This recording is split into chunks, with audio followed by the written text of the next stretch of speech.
السلام عليكم ورحمة الله وبركاته. وعليكم السلام ورحمة الله وبركاته. أهلا بكم يا حمزة وسهلا. أهلا بك يا أحمد. ماذا تفعلان؟ كنا نتناقش ونتحدث عن مكارم الأخلاق، ونريد أن نعرف أي من هذه المكارم هي الأفضل والأحسن كي نتحلى بها ونداوم عليها. بارك الله لكم وفيكما، هذا موضوع هام جدا، وأنا أيضا أتساءل أي هذه المكارم أفضل وأحسن كي نتحلى بها ونداوم عليها مثلكما تماما. أعتقد أن إجابة هذه الأسئلة عند صديقنا الحكيم. هيا بنا نذهب إليه. السلام عليكم ورحمة الله وبركاته. وعليكم السلام ورحمة الله وبركاته. أهلا بك شيخنا الحكيم. أهلا بكم أبناء الأعزاء. صديقي ومعلمي، كنا نتناقش أنا وأصدقائي ونتساءل عن موضوع مكارم الأخلاق، ونريد أن نعرف أي من هذه المكارم الأفضل والأحسن كي نتحلى بها ونداوم عليها ونطبقها أبدا. بسم الله ما شاء الله، ما أجملكم وما أحسن أخلاقكم.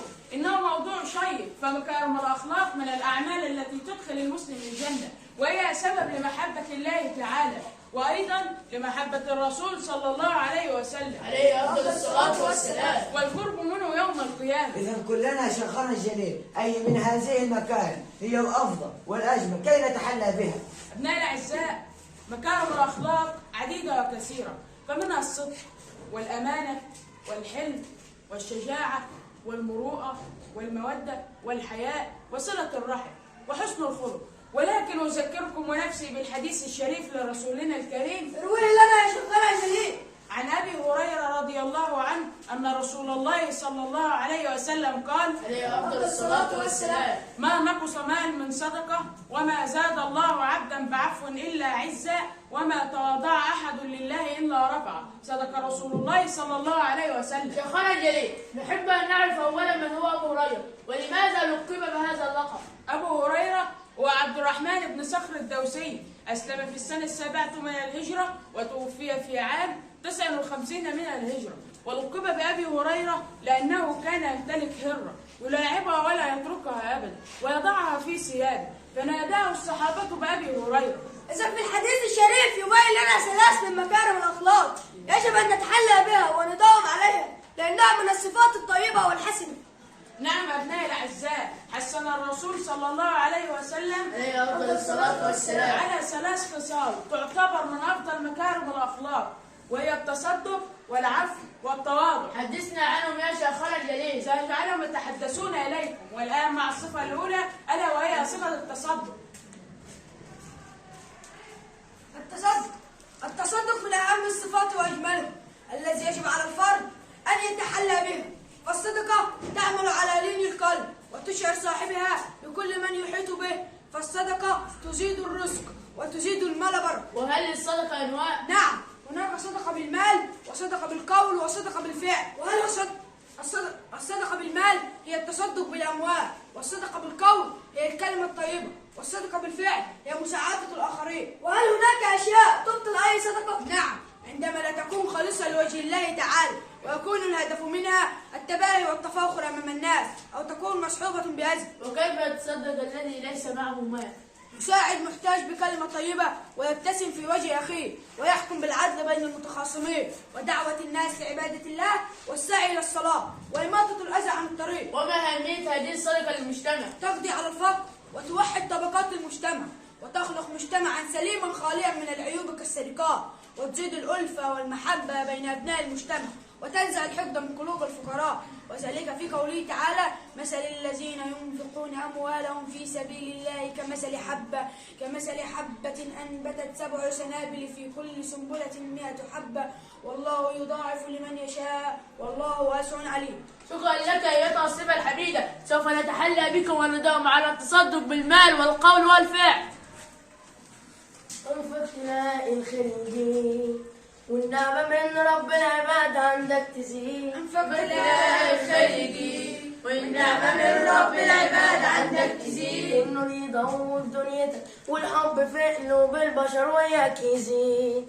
انت الجميل اعمل جميل، انت الجميل اعمل جميل. انفق وكن دايما سخي، ما اجملك ما أروعك إنك تكون في الدنيا دي إنسان كريم، قلبك سعيد، صدى ورب الكون يبارك فعلها، ولو بالخير هتلاقي ايديك تلاقي الكل يعشق سحرها. تلاقي الكل يعشق سحرها. وإليكم يا أحبابي الصفة الثانية ألا وهي صفة العفو.